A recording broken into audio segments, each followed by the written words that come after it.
Hi, I'm Steve Younis. Welcome to the Speeding Bulletin, your Superman news video recapping the events of the week June 24th to June 30th, 2016. Our top news stories this week included: the Ultimate Edition of Batman v Superman is now available for digital download. Warner Bros. TV is bringing Justice League action to San Diego Comic-Con. And fans in LA can get free tickets to a special screening of Lego DC Comics Superheroes Justice League Gotham City Breakout. Let's check out these stories and more in this week's Speeding Bulletin.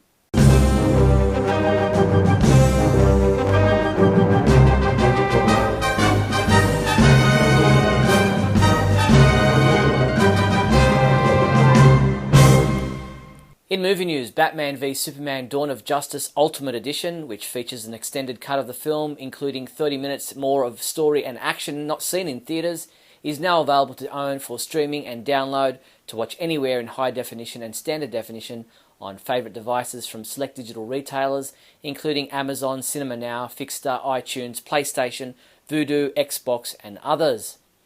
To celebrate the release of the digital download of the movie, Warner Bros. Released a video of the Constructing the Batcave featurette online.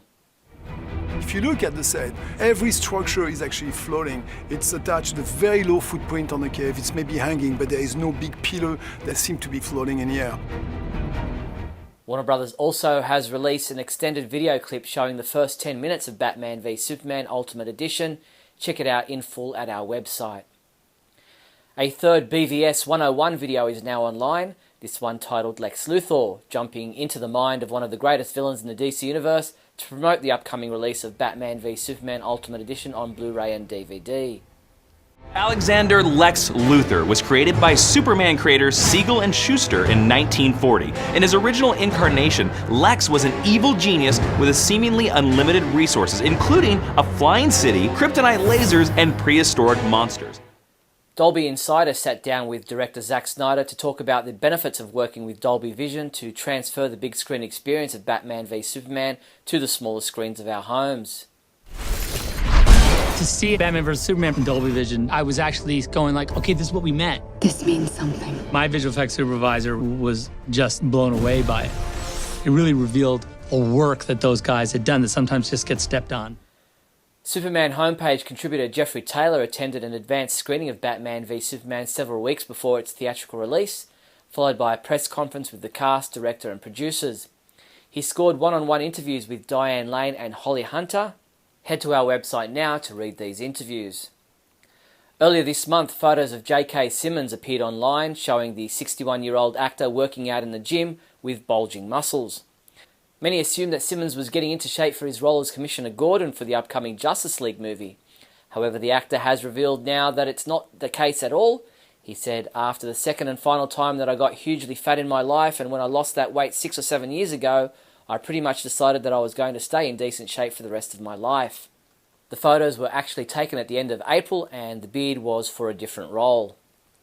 Superman homepage reporter T.A. Hewitt attended the special Sunday, June 26th world premiere for Lego DC Comics Superheroes Justice League Gotham City Breakout in New York, where he conducted a number of video interviews on the red carpet. Jason Spizak and I play the Lego Joker. Head to our website to watch the full video interview in which he interviews John DiMaggio, the voice of Deathstroke, Jason Spizak, the voice of the Joker, writer Jim Krieg, and producer Brandon Vietti. Warner Bros. Home Entertainment invites Los Angeles area fans to the West Coast premiere of Lego DC Comics Superheroes Justice League Gotham City Breakout, with a family-friendly event on Saturday afternoon, July 9th. Filmmakers and members of the voice cast will attend the event for red carpet media interviews, premiere screening, a post-screening panel discussion, and plenty of interactive fun with the fans and families in attendance. The screening will commence at noon at the Paley Center for Media in Beverly Hills. Free tickets are available to the general public and families are encouraged to enjoy the film and festivities. Head to our website for details on how you can request these free tickets. Believe it or not, it's been 10 years since the release of Superman Returns back in June 2006, and to celebrate the 10th anniversary of the film's release, Brandon Routh participated in an online Ask Me Anything Q&A session via Reddit. He said, "Thanks for watching Superman Returns whenever you did over the last 10 years. I'm very proud of the film and grateful it continues to be enjoyed after all this time." And here's an interesting one. Marvel has fired shots at Batman v Superman Dawn of Justice within the pages of Spider-Man Deadpool number 6. The comic book displays a movie poster using Marvel characters Hyperion and Nighthawk, who are that company's analogues of Superman and Batman.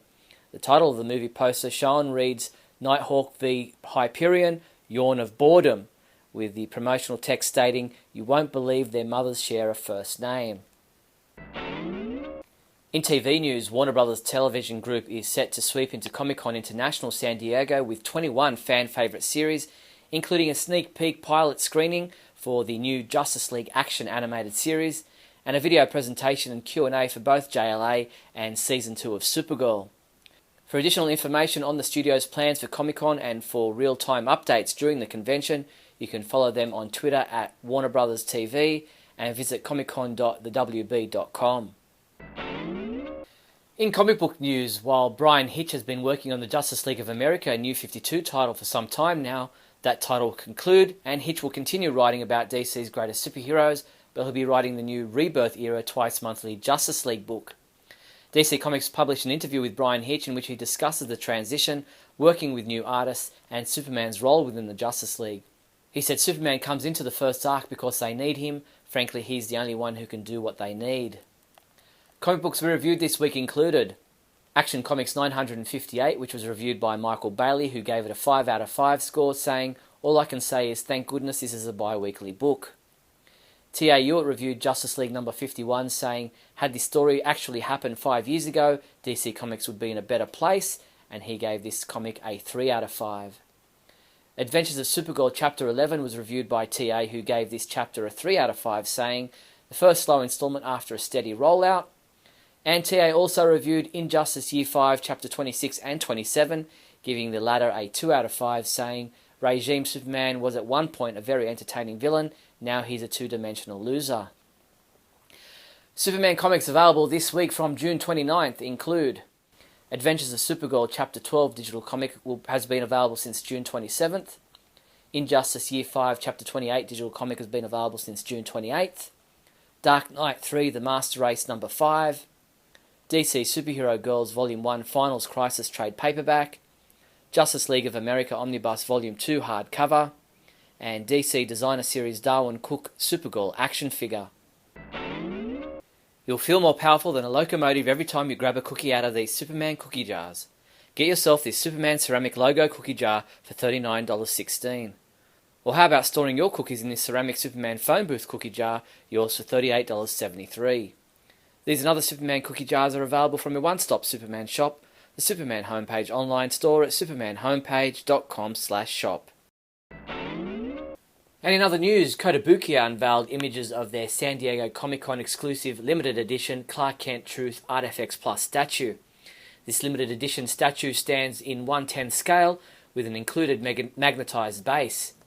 Priced at $49.99 plus tax, the limited edition Clark Kent Truth ArtFX Plus statue will be available at Kotobukiya's booth 2601 during San Diego Comic-Con beginning July 20th. Limited one-time production while supplies last. Doomsday will make his LEGO debut in a new series of LEGO Mighty Micros set to be unveiled at San Diego Comic-Con next month. The new LEGO Mighty Micros include Batman vs. Killer Moth, Wonder Woman vs. Doomsday, and Superman vs. Bizarro. Superman's car comes with fists that he can bump against Bizarro's fists on the latter's back-to-front automobile, while Wonder Woman with a sword and shield pilots her invisible jet against Doomsday's car. Why Doomsday needs a car is anyone's guess. Nevertheless, these DC Comics LEGO Mighty Micros will go on sale to the general public in January next year and will retail for around $9.99 each. As many of you can appreciate, identity theft is a growing problem in today's world, but a Supergirl fan recently helped crack an international criminal scheme. The schemes, which allegedly roped in hundreds of victims and millions of dollars, relied in part on scouring the internet for mugshot-type photos that could plausibly be plugged into fake IDs. However, on one fake passport, the suspects used a photo of actress Laura Vandervoort, with one agent instantly recognising her from Smallville. The discovery helped agents make arrests in the case, with the investigation continuing to uncover further leads. The 6th episode of Season 2 of the DC Superhero Girls animated shorts is now online. Titled License to Fly, the Batjet is ready for liftoff, but first Batgirl must manoeuvre her way through the Flyer's ED test. Find out if she has the skills to ace the exam. And don't forget, new episodes debut bi-weekly on the DC Superhero Girls website and their YouTube channel. Episode 138 of Radio KAL, the monthly podcast of the Superman homepage, is now available to listen to. Scotty and I discuss Batman v Superman Ultimate Edition details, Justice League movie set visit reports, Supergirl Season 2, Tyler Hoechlin being cast as Superman, Linda Carter's Supergirl role, Supergirl the complete first season on Blu-ray and DVD, casting calls for the Krypton TV pilot, all the latest Superman comic books, and much more. Check it out at supermanhomepage.com/radio. And that's all the news there was for the week June 24th to June 30th. I'm Steve Younis from supermanhomepage.com. Great Scott! Great Scott! Great Scott!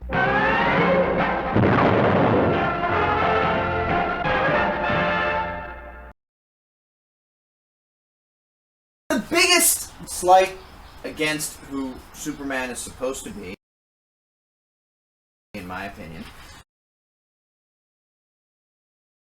and I'm only doing this I'm kind of playing devil's advocate in a way, but not really, because I do feel this way. The new 52 Superman was, yes, a little more brash, a little more quick to act, a little more unseasoned, but that was the whole point. He was supposed to be new at it, but they're doing this whole thing because fans have said he's not my Superman, this isn't how Superman would be. And now, with only 2 books out so far about this new Superman, who was the old Superman, everyone's just praising how great it is, how happy they are, how wonderful it is just to have him back. And we're not looking at the same things that bothered us about the new 52. So I'm trying to point this out. I think the writing is still suffering. I thought the story was good.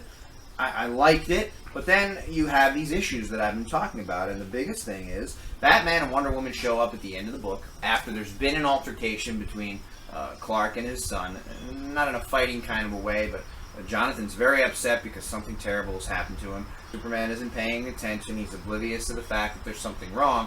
He's instead immediately ready to yell at him and send him to his room. And listen, I have kids. I yell at my kids far too much. I have, I get frustrated far too much. I have very little patience. That's not supposed to be Superman. But okay, he made a mistake. He doesn't realize something's wrong with Jonathan. He doesn't care about the cat. They ask about it. They don't worry about where it is. Jonathan fried the cat by accident trying to save it from a hawk. He was trying to perform a rescue act as like a Superman-ish type of thing while Superman's in eating or hanging out or whatever he's doing while there's a hostage situation going on. So, this is a different book. The hostage situation's in the other one. But Batman and Wonder Woman show up at the end, clearly talking negatively about the boy. At least that's the insinuation. Maybe we'll find out later it's not. But the boy's in his room, basically hiding under his bed, afraid, doesn't know what's going on, doesn't know who they are. They're strangers in super uniforms. And Superman goes out and talks to them, and then apparently on their side comes in like this, intimidatingly, frighteningly, scary in the dark. Nary a smile, you don't even see the whites of his eyes, there's shadow everywhere. It's very scary looking and says, quickly and quietly, you're coming with me. Kind of like Batman, in my opinion. I've talked to some fans and they say, no way, man! The kid probably thought his dad was awesome or thought it was cool, he was going somewhere. And this is a kid who just found out his father's Superman. He's never even flown with him.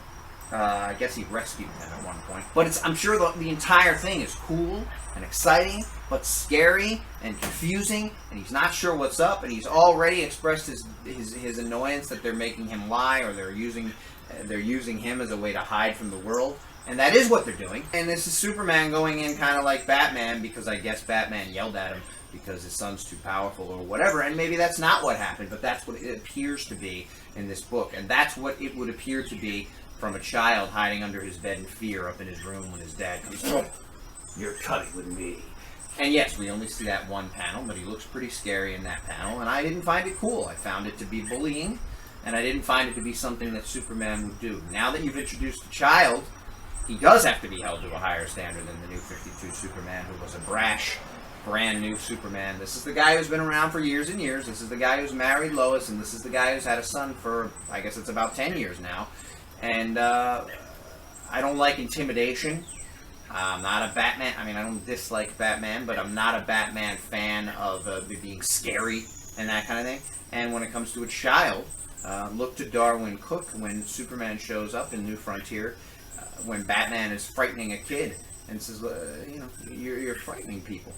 That's the dichotomy. That's the difference between Batman and Superman. Superman brings light and hope and positivity, and this is his own son, and he's using Batman's scare tactics. In my opinion, that's what it looks like at the end of the book. We're going to find out later that he's not, I'm sure there's no way he's going to hand this kid over to Batman, which sounded to me, or looks to me, by the ominousness of the scene.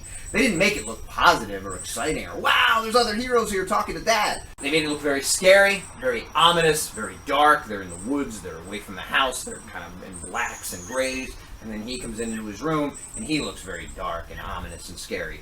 And when you got a kid who's already unsure and confused and already had a problem, it just looked bad to me. I didn't like it. So it wasn't cool. It was kind of, like I said, bully-ish. And you would go in as a father, I think, and you'd say, you know, I don't know what's going on with you, but we can't have you calling us liars and yelling at the table. Or maybe you just say that's enough when he's at the table. Or maybe you send him to his room, that's fine.